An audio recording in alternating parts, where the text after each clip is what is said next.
কৃষ্ণ সমস্ত ভকত বান্ধৱলৈ প্ৰাতঃ প্ৰণাম জনাইছোঁ।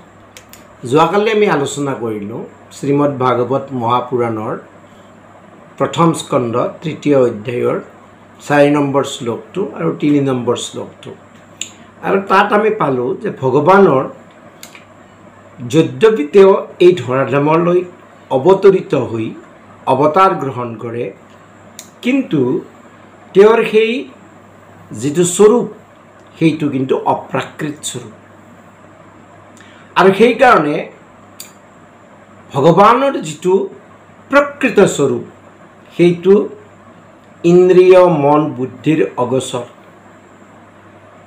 আৰু যদি আমি এই ইন্দ্ৰিয় মন বুদ্ধিৰে যদি তেওঁৰ দৰ্শন প্ৰাপ্তি কৰিব লাগে, তেতিয়াহ'লে এই ইন্দ্ৰিয় মন বুদ্ধিক আমি ভক্তিভাৱত যুক্ত কৰিব লাগিব। আৰু যুক্ত কৰাই এই ইন্দ্ৰিয় মন বুদ্ধিৰ সমস্ত বৃত্তি ৰহিত হৈ পৰম পৰিশুদ্ধ হ'লেহে ঈশ্বৰক হৃদয়ত দৰ্শন কৰিব পৰা যাব। এতিয়া এই কথাবিলাক ভগৱানৰ কৃপা অবিহনে প্ৰকৃত তত্ত্ব বুজিবও নোৱাৰি। আৰু ভগৱানে তেওঁৰ কেৱল প্ৰিয় ভকতকহে এই মূৰ্তি দেখুৱাই, যেনেকৈ অৰ্জুনক দেখুৱাইছে। এতিয়া 5 নম্বৰ শ্লোকত ইয়াত কৈছে ভাগৱতত, এতৎ নানা অৱতাৰাণাম নিদানম বীজম অব্যয়ম যস্য অংশাসেন সৃজ্যন্তে দেৱতীৰ্যা নৰাদয়ঃ। এতিয়া ভগৱানৰ এই শ্ৰীমূৰ্তি প্ৰপঞ্চত আবিৰ্ভূত নানা অৱতাৰত অংশী অক্ষয় বীজতুল্য। তেওঁৰে অংশ কলাত দেৱতা, কোনোবা মনুষ্য আদি হৈ সৃষ্ট হয়।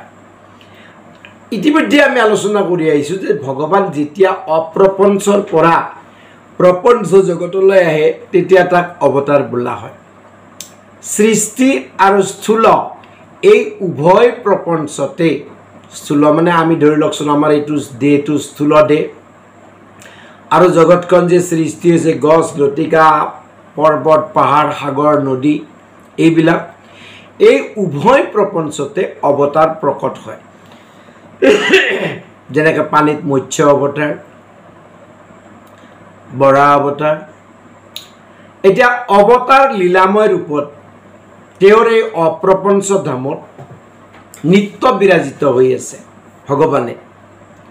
এতিয়া সৃষ্টিৰ আদিতে তেওঁ প্ৰথম পুৰুষ অৱতাৰ ৰূপে প্ৰকৃতিত, দ্বিতীয় পুৰুষ অৱতাৰ ৰূপে 14 ভুৱনত মানে ব্ৰহ্মাণ্ডত, 14 ভুৱন সমান এক ব্ৰহ্মাণ্ড, গতিকে ব্ৰহ্মাণ্ডত আৰু ভুৱনাদি প্ৰকাশ শূন্য সূক্ষ্ম ব্ৰহ্মাণ্ডত আৰু 14 ভুৱন সহিতে অনন্ত ব্ৰহ্মাণ্ডত থকা অনন্ত জীৱত হৃদয়ত তৃতীয় পুৰুষ ৰূপে অৱস্থান কৰে। এইখিনি অৱশ্যে ভাগৱতৰ, অসমীয়া ভাগৱতৰ 3য় স্কন্ধ পঢ়িলেও পাব। 3য় স্কন্ধৰ আদিতে আছে। যাহক, ব্ৰহ্মাণ্ড সৃষ্টি কৰাৰ পিছত ভগৱানে জীৱৰ হিতাৰ্থে নানা মূৰ্তি প্ৰকাশ কৰে। ভূভাৰ হৰণ, অসুৰ বিনাশ, ধৰ্ম সংস্থাপনৰ বাবে এই সমস্ত শ্ৰীকৃষ্ণ ভগৱানৰে লীলা।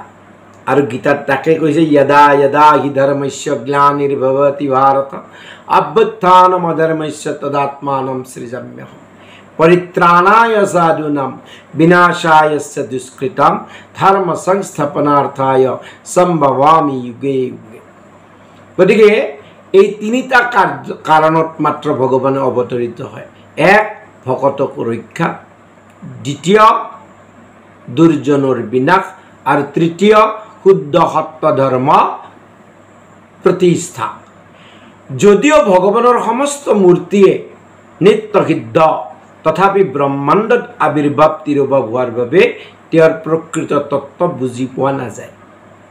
কাৰণ ইয়াত যিহেতু আবিৰ্ভাৱ হয় আৰু তিৰোভাৱ হয়, সেইকাৰণে বুজি পোৱা নাযায়। এটা তিৰোভাৱ মানে মৃত্যু নহয়, কিন্তু তিৰোভাৱ মানে মৃত্যু নহয়। ঈশ্বৰে লীলা কৰি আছিল ইয়াত আৰু লীলাৰ কি কৰে শেষ কৰে আৰু কৰি তেওঁ আচলতে তিৰোহিত তেওঁৰ স্বৰূপটো ইয়াৰ ৰূপটো এৰি জাগতিক ৰূপটো এৰি তেওঁ বৈকুণ্ঠলৈকে গুচি যায় আৰু সেইকাৰণে 6 নম্বৰ শ্লোকত কৈছে সায়েব প্ৰথমম দেবাহ কৌমাৰম স্বৰ্গম আশ্ৰিতাহ চাচাৰদুচ্চৰম ব্ৰহ্মা ব্ৰহ্মচৰ্যম অখণ্ডিতম কি কৈছে যে ভগৱানে সৃষ্টিৰ প্ৰথমতে ব্ৰহ্মাৰ মানস পুত্ৰ সনত কুমাৰ আদি চাৰিসিদ্ধ যাক আমি চাৰিসিদ্ধ বুলি জানো গতিকে সনত কুমাৰ আদি ৰূপত ভগৱান আবিৰ্ভূত হ'ল আৰু ব্ৰাহ্মণ ৰূপত অতি কি যে দুশ্চৰ অপতিত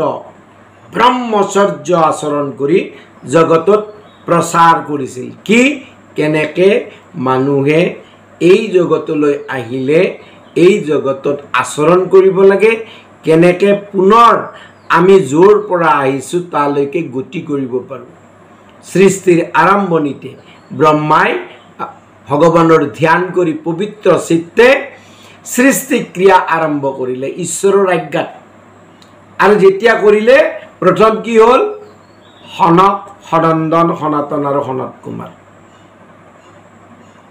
এই চাৰিটা ইয়াতে এতিয়া দুইবাৰ গৈছে কিন্তু এটা ব্ৰহ্মকল্প ভাগৱতৰ ৩য় স্কন্ধ পঢ়িলে পাব অসমীয়া ভাগৱতত আৰু এটা পদ্মকল্প গতিকে এই ব্ৰহ্মকল্পতে এই ব্ৰহ্মাৰ পৰা এই চাৰিজন জন্মিল আৰু এই চাৰিজনক কি বুলি কয় মানস পুত্ৰ বুলি কয় ব্ৰহ্মাই তেওঁলোকক জগত সৃষ্টি কৰিবলৈ অনুৰোধ কৰিলে কিন্তু তেওঁলোক সন্মত নহল তেওঁলোক ভগৱানৰ অৱতাৰ হ'লেও ভগৱত ভক্ত চূড়ামণি এওঁলোকে ব্ৰহ্মকল্পে অৰ্থাৎ ব্ৰহ্মাৰ প্ৰথম দিনতে আবিৰ্ভূত হৈ আজিলৈকে 5 বছৰৰ বালক মূৰ্তিতে ব্ৰহ্মলোকত বিৰাজিত গতিকে ব্ৰহ্মাৰ 100 বছৰ প্ৰথম দিনতে তেওঁলোক আবিৰ্ভূত হৈছে আৰু তেওঁলোকে শান্ত ৰসত ভগৱানৰ স্বৰূপ আস্বাদন কৰে শান্ত ৰূপত ভগৱানে নিজে তেওঁলোকৰ ভজন পদ্ধতি নেদেখুৱালে কোনেও বুজিব নোৱাৰে ঈশ্বৰে দেখিব লাগিব তেওঁলোকে কেনেকৈ ভজন কৰে ভগৱানৰ ভজন কেনেকৈ কৰে সেইভাবে সৃষ্টিৰ প্ৰথমতে এই চাৰি মূৰ্তি শান্ত ৰসৰ উপাসনা প্ৰচাৰ কৰে আৰু এওঁলোকৰ চাৰিজনৰ নাম চতুঃসন আৰু চাৰি মূৰ্তি ৰূপে ভগৱানৰ এক অৱতাৰ সনক সনন্দ সুনন্দ সনাতন গতিকে এয়াই হৈছে ভগৱানৰ প্ৰথম অৱতাৰ ব্ৰহ্মকল্পত প্ৰথম অৱতাৰটো পুৰুষ অৱতাৰ তিনিটা অৱতাৰ আমি পালোৱে তাৰ পিছত গুণাৱতাৰ নাৰায়ণৰ পৰা 3 গুণে 3 অৱতাৰ ব্ৰহ্মা বিষ্ণু মহেশ্বৰ আৰু যেতিয়া ব্ৰহ্মাই সৃষ্টি কৰে এটোতো ব্ৰহ্মৰ সৃষ্টি এইটো এতিয়া ব্ৰহ্মাই যেতিয়া সৃষ্টি কৰে প্ৰথম হল এই চাৰিসিদ্ধ গতিকে তাৰ পিছত পুনৰ ভগৱান এতিয়া অৱতৰিত হ'ব নানা প্ৰকাৰৰ অৱতাৰ লৈ থাকিব সেই সম্বন্ধে আমি ইয়াৰ পিছত আলোচনা কৰিম কৃষ্ণ হৰি ৰাম